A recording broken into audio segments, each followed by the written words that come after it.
Hello दगड़ियों, राधे राधे, नमस्ते, प्रणाम। मृत्यु को आज पड़ गई देहरादून में गर्मियों की सीज़न की पहली बारिश।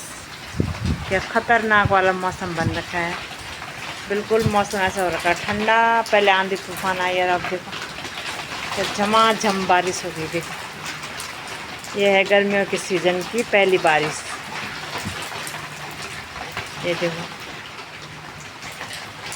ऐसा हो रखा है मौसम, बिल्कुल काला। लगता है शाम तक बारिश ही रहे। अब खतरनाक वाला मौसम हो रखा है।